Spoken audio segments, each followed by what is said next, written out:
Eu quero te convidar a abrir a sua Bíblia no livro de Salmos, no capítulo 139.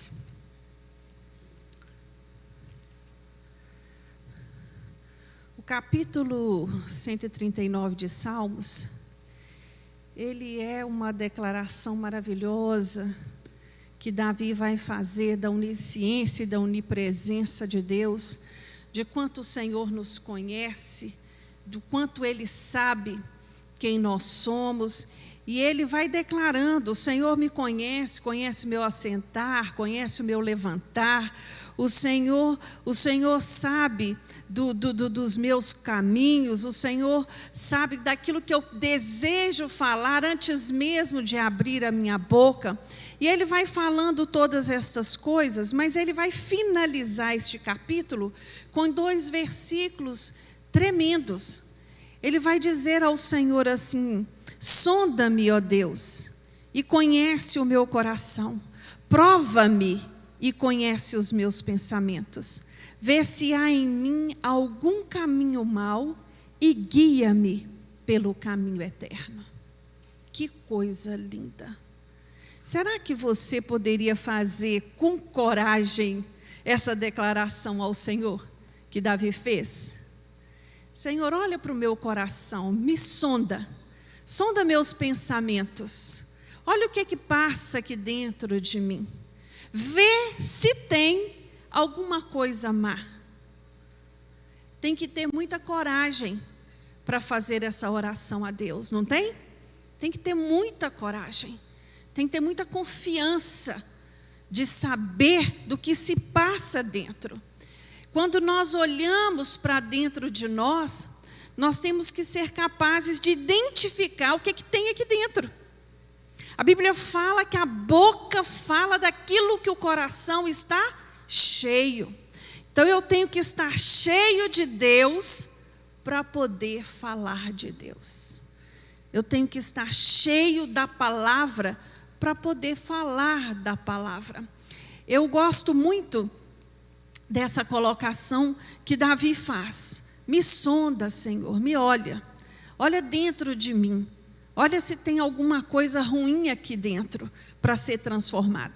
Quando nós fraturamos um osso, quando nós quebramos alguma coisa em nós, qual é o exame que eu preciso fazer para ter dimensão da fratura e do estrago? Um raio-x. Eu faço um raio-x e ali o profissional da área ele vai ser capaz de visualizar com clareza o estado dessa fratura. Não é assim? Para então tratar do trauma. Assim é a nossa vida emocional. Eu tenho que ter capacidade, condição de submeter a minha vida interior, de submeter as minhas emoções ao Senhor. Submeter à luz da palavra, identificando o que precisa ser tratado, o que precisa ser cuidado. Às vezes nós até identificamos, mas não damos lugar para ser tratado. E assim fica difícil, porque a Bíblia diz que o Espírito Santo, ele só vai aonde ele é permitido entrar. Ele não é um invasor, ele não invade, ele não quebra, ele não entra aonde nós não dermos lugar. Então, quando eu olho para mim, quando eu olho para dentro de mim, eu preciso ter essa capacidade, esse olhar de raio-x, para identificar bem definidamente o que está acontecendo comigo. Nós estamos vivendo um ano atípico, um ano dolorido, um ano difícil, e quando as lutas elas se avolumam muito, a tendência é nós mostrarmos o nosso pior, porque nós vamos ficando o quê? Estressados, não é? Desesperançados, cansados, e aí nós vamos deixando sair o que há de pior em nós. Mas nós não temos pauta na palavra para isso, nós quanto cristãos. Pelo contrário, quando as coisas apertam, quando as coisas avolumam, aí que é a hora mesmo de exalar o bom perfume de Cristo. Aí que é a hora de testemunhar do amor de Jesus. Mas quando lá dentro está ferido, quando as minhas emoções estão traumatizadas, quando as minhas emoções estão adoecidas, quando eu olho para a minha alma e vejo a minha alma abatida, o que fazer? Como fazer? Como identificar? Nós precisamos ter em mente que o nosso estado emocional, o nosso coração, ele afeta diretamente as nossas atitudes e as nossas escolhas. Quando eu estou entristecido, eu não tenho ânimo para nada. Quando eu estou abatido, eu não tenho vontade de nada. Então, eu tenho que ter um entendimento de como o meu estado emocional, como a minha saúde emocional é afetada.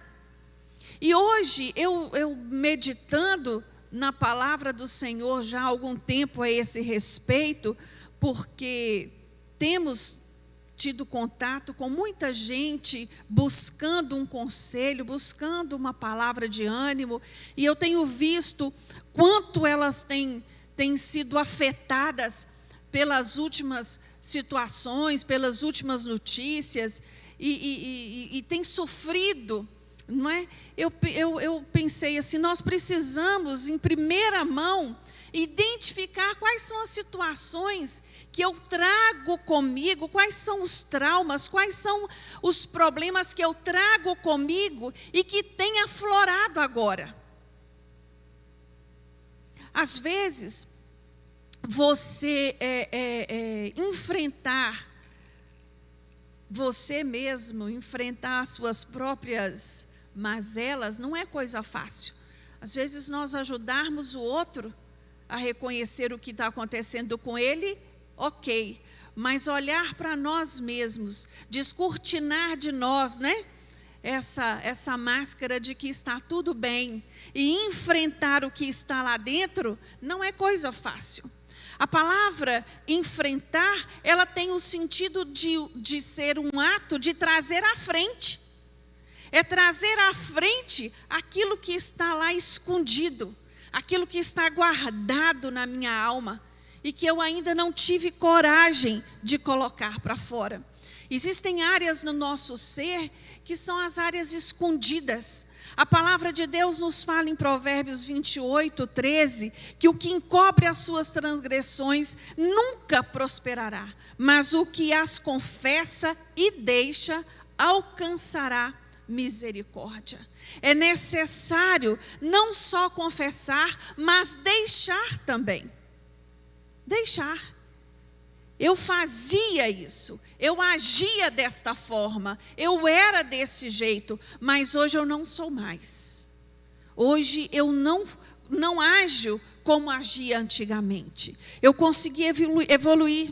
As situações de pecados, irmãos, escondidos, pecados não confessados, ele adoece a alma e, consequentemente, o físico. E às vezes você pode pensar assim, o pecado escondido, não confessado, é aquele que eu tenho que vir aqui confessar para toda a igreja? Não.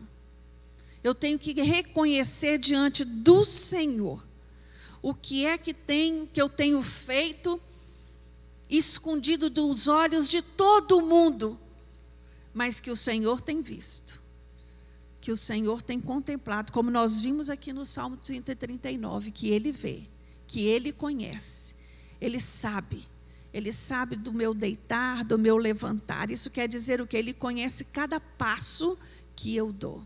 Eu posso esconder as minhas ações do meu pastor, eu posso esconder as minhas ações dos meus irmãos da igreja e posso esconder da minha família, mas não posso esconder de Deus. Sabe, irmãos, nesse tempo que nós temos vivido, é tempo da gente avaliar e reavaliar tudo aquilo que tem dirigido a nossa vida, como eu tenho agido diante de determinadas situações, o que tem me impulsionado, o que tem gerado em mim o desejo de fazer e não fazer determinadas coisas, porque senão nós vamos adoecendo aos poucos, e quando damos por nós estamos gelados, mortos espiritualmente. É esse alerta que eu gostaria de fazer hoje, um despertar mesmo para a minha vida espiritual e te ajudar a identificar se alguma dessas situações tem te atingido, tem te afligido, tem batido na porta das suas emoções. Para nós lidarmos com essas áreas, né, escondidas, com essas situações que adoecem a nossa alma, nós precisamos estar dispostos a construir um estilo de vida de transparência. Quanto mais transparente é a minha vida, mais livre eu sou. Mais livre eu sou. Sempre quando eu tenho alguma área da minha vida que precisa ser encoberta, tem erro ali. E é uma brecha para o inimigo da nossa alma agir. Hoje eu estava lendo um texto que vai sair no nosso boletim, corrigindo um texto, e o autor do texto estava falando da necessidade que um casal precisa de ter de prestar conta um ao outro. Um prestar conta aonde o meu celular ele tem acesso às chamadas, às mensagens, aonde nada fica escondido um do outro, mesmo que esteja distante, mas que haja um prestar contas. Por quê? Porque quanto mais transparente for a minha vida, mais livre eu serei. Mais livre eu serei. Todas as vezes que eu tiver algo para esconder, ali eu vou ter algo errado, algo que me prende, algo que precisa ser tratado. Uma outra situação que adoece a alma é a passividade. A Bíblia nos fala assim, olha, desde os dias de João Batista até agora, o reino de Deus é tomado por esforço, e os que esforçam se apoderam dele. Mateus 11, 12. Esse texto fala para mim e para você que é necessário termos atitude. É necessário termos atitude. É impossível vivermos uma vida cristã nesta posição de passividade. Passividade quer dizer o quê? Acomodado, estacionado, aonde eu espero sempre que o outro faça por mim. Nós estamos vivendo épocas difíceis que nós temos visto em muitas famílias marcadas pela passividade por parte dos homens. E isso traz uma enfermidade muito grande para o modelo de autoridade. Isso é coisa séria. E só tem como eu sair deste estado de passividade tomando a decisão de agir. De agir. Ter a iniciativa. A passividade, ela é um perigo, ela é um terreno perigoso e minado, porque quando eu me torno alguém muito passivo, eu vou perdendo a sensibilidade do pecado. Eu vou indo por um caminho minado e a minha força moral, ela vai só caindo, só caindo. É necessário termos entendimento que não é isso que o Senhor espera de nós. Ele espera de nós que nós tenhamos atitude de esforço, de ação, porque o reino dele é ganhado assim. Amém? Outra atitude que pode adoecer a alma do cristão é o orgulho. A Bíblia nos fala em Tiago 4:6, mas Ele nos concede graça maior. Por isso diz a Escritura: Deus se opõe aos orgulhosos, mas concede graça aos humildes. O orgulho, ele para mim é uma das coisas mais difíceis de nós lidarmos, porque às vezes é ele que me impede de reconhecer quais são as minhas áreas escuras e escondidas. É ele que me impede de reconhecer aquilo que tem me ferido. Eu não vou baixar a guarda para que ninguém perceba o quanto eu estou sofrendo, o quanto está doendo a minha dor, porque eu preciso manter uma aparência. E nós, nos dias de hoje, numa sociedade que se preocupa tanto com a aparência, mais ainda somos afetados. Temos dificuldade de tirar toda a nossa armadura. A Bíblia conta, traz um relato, lá no livro de 2 Reis, no capítulo 5, de um general que estava leproso. Este homem, ele vai buscar ajuda no profeta. O profeta orienta ele a mergulhar 7 vezes no Rio Jordão. E eu fico imaginando aquele homem com todas as suas patentes, o questionamento do orgulho dele, dizendo: eu vou tirar toda a minha armadura aqui, que eu não vou poder entrar com isso no rio. E os meus soldados, ele não deve ter ido ali sozinho, aqueles que me acompanham vão ver as minhas feridas, vão ver que o meu corpo está com lepra. Isso não é coisa fácil, irmão. Despir das nossas armaduras, daquilo que as pessoas pensam que nós somos. Isso não é coisa simples. Mas eu vou te falar uma coisa: a coisa mais fácil, mais simples que tem que ser, é ser autêntico. É lidar com a situação de frente. E este homem obedeceu a orientação que lhe foi dada, com uma certa resistência. Se você for lá ler essa história, ele entra ali e ele é curado. E ele é curado. O que essa lição ensina para mim e para você?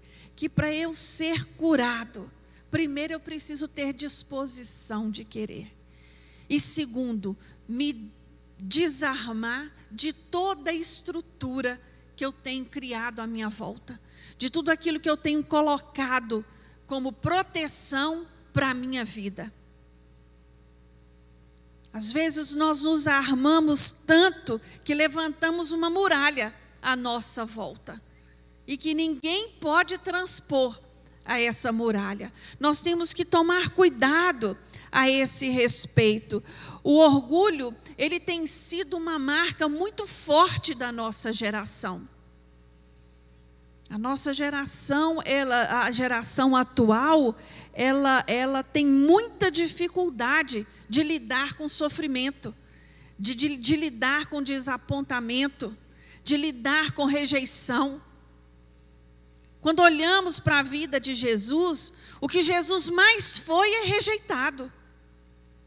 Rejeitado pelos seus, rejeitado dentro de casa por alguns dos seus familiares, rejeitado pelos vizinhos, rejeitado por onde ele passou. A mesma multidão que aclamou a ele num dia, no outro pediu que ele fosse crucificado. Nós temos que nos fortalecer emocionalmente para termos condição de lidar com o que está aí. Olhando para o nosso modelo maior, que é Jesus. Uma das situações que adoecem a alma é a religiosidade. O que significa religiosidade? Religiosidade é uma maquiagem que encobre as nossas áreas de fracasso. Eu estou aqui na igreja, aqui eu sou um crente avivado, aqui eu sou um crente que ama a palavra, mas eu saio dali para fora, ninguém me reconhece como crente. Ninguém me reconhece como crente.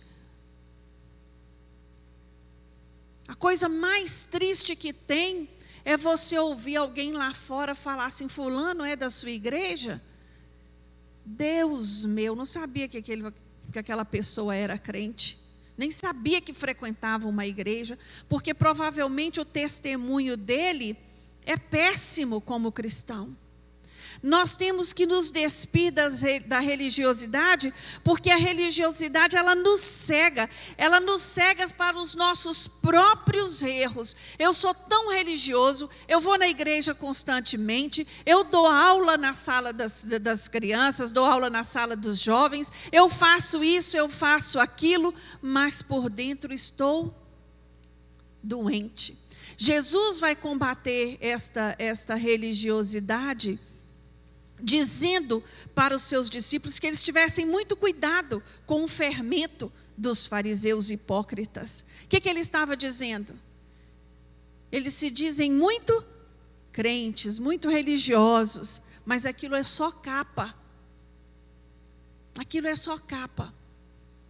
Nós precisamos nos cuidar de não entrarmos nesta rotina, neste ritual, desejando a cada dia servir a Jesus, desejando estar mais próximo dele a cada dia. E o que sinaliza o quanto eu estou próxima de Jesus é o meu amor pelo meu próximo, é o meu cuidado pelo meu próximo, é o meu prazer de estar na casa do Senhor. Estes são sinais de quem está buscando cada dia mais estar perto de Jesus. A palavra de Deus, ela nos chama a atenção a termos um entendimento de que a espiritualidade, o nosso relacionamento com Jesus, ele não está baseado em aparência. Ele não está baseado em aparência, a base dele é a essência. Essência só se tem com vivência. Vivência diária com o Deus que nós dizemos amar. E por último, aquilo que, olhando para a palavra de Deus, nós entendemos que nos impede de nos relacionarmos mais intimamente com o Senhor e muitas vezes adoece a nossa alma, é a falta de perdão. Carregamos conosco às vezes tanta decepção, tanta amargura, e vamos ali levando a vida e achando: não, eu já perdoei, eu só não posso nem olhar para a cara dele, não posso nem ouvir falar o nome dele, mas eu já perdoei. Ai, irmãos, a Bíblia nos fala lá em Marcos 11:25, que quando estiverem orando, se tiverem alguma coisa contra alguém, perdoem-no, para que também o Pai Celestial lhes perdoe os seus pecados. Perdoar o meu próximo, perdoar aquele que me decepciona, aquele que me fere, aquele que me magoa, é algo prescindível para a minha vida cristã. É imprescindível. Não tem como eu viver a minha vida cristã sem liberar perdão, porque a falta de perdão, ela é uma armadilha que aprisiona. E ela vai gerando em nós uma raiz tão profunda, que é uma raiz que tem o nome de amargura. E os frutos da raiz de amargura é perturbação. Ela tira da pessoa amargurada a capacidade de perceber. Ela torna esta pessoa escrava. Porque eu falo que quem tem dificuldade de perdoar, ele carrega a pessoa que o ofendeu por onde ele vai. É um relacionamento ininterrupto. Onde ele vai, aquela pessoa está ali. Vocês já perceberam isso? A pessoa, quando ela está sempre tocando naquele assunto, ela está sempre falando naquele assunto. Quando ela não fala, ela pensa, e ali ela vai carregando aquilo com ela de uma maneira doente e trazendo problemas emocionais que podem até gerar problemas físicos. E isso é coisa muito séria. Eu acredito que existe uma maneira melhor de nós nos relacionarmos com quem nos magoa, com quem nos entristece, com quem nos ofende.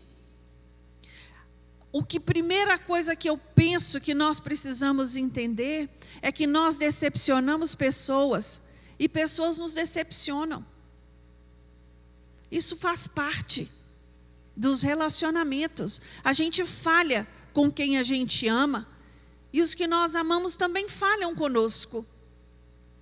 Nós precisamos aprender a liberar perdão, porque a falta de perdão, ele é um dos maiores motivos de inúmeras doenças que hoje são tratadas nos consultórios psiquiátricos e psicológicos.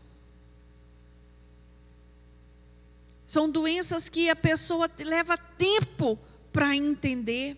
Hebreus 12:15 nos chama a atenção a respeito disso. Ele fala assim: olha, tende cuidado de que ninguém se prive da graça de Deus e de que nenhuma raiz de amargura brotando vos perturbe e por ela muitos sejam contaminados.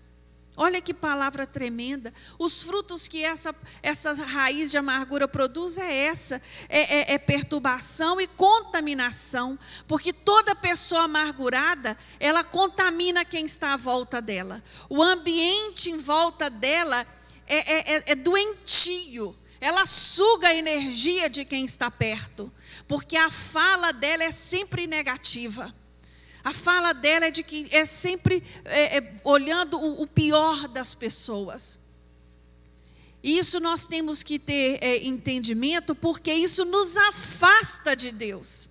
É isso que a palavra está nos dizendo aqui. Olha, tende muito cuidado para que você não seja privado da graça de Deus. Não deixe isso tomar lugar no seu coração. Esta noite, eu queria assim, que nós pudéssemos libertar-nos de tudo aquilo que tem nos prendido. Às vezes a gente fala assim, não, eu não tenho problema com ninguém. Eu não guardo mágoa de ninguém. Só de uma coisa que aconteceu lá quando eu era criança e tudo, mas eu já até esqueci disso. Mas está lá guardado, né? Está lá registrado. Né? Hoje é dia de nós nos libertarmos destas pessoas que fizeram mal a nós, das más escolhas que nós fizemos. Às vezes nós perdoamos fácil o outro, mas temos dificuldade de nos perdoar. Temos dificuldade de perdoar a nós mesmos, de perdoar aquilo que nós fizemos e quando olhamos para trás ficamos perguntando, meu Deus, como eu tive coragem de fazer isso. Eu sei que o Senhor me perdoou, mas eu não consigo me perdoar por isto. Hoje é noite de liberar perdão. O ano de 2020 foi um ano de muito aprendizado. E uma das coisas que eu aprendi este ano, e eu penso que ele tem ensinado a muitos, é que é tempo de perdoar e ser perdoado. É tempo de amar e ser amado. É tempo de entender que quem cura é Deus e não o tempo. O tempo não cura nenhuma mágoa. O tempo não cura nenhuma ofensa. O tempo não cura nenhum sentimento que você vem carregando de tristeza e de decepção por outra pessoa. É tempo de nos curar. É tempo de nos libertar destas coisas. A vida tem acontecido fatos muito próximos a nós, que tem nos feito repensar, tem nos feito entender. É tempo de lidarmos com tudo de uma maneira mais leve, sem adoecer a alma, cuidando mais e melhor uns dos outros. Porque nós não sabemos se vamos ter oportunidade de fazer isso o ano que vem. O ano ainda não acabou. Tem tanta coisa que ainda nós podemos fazer antes de findar este ano. Como reatar relacionamentos que estão quebrados. Buscar aquele que nós amamos Pedir perdão, mesmo que quem tenha sido ofendido fomos nós.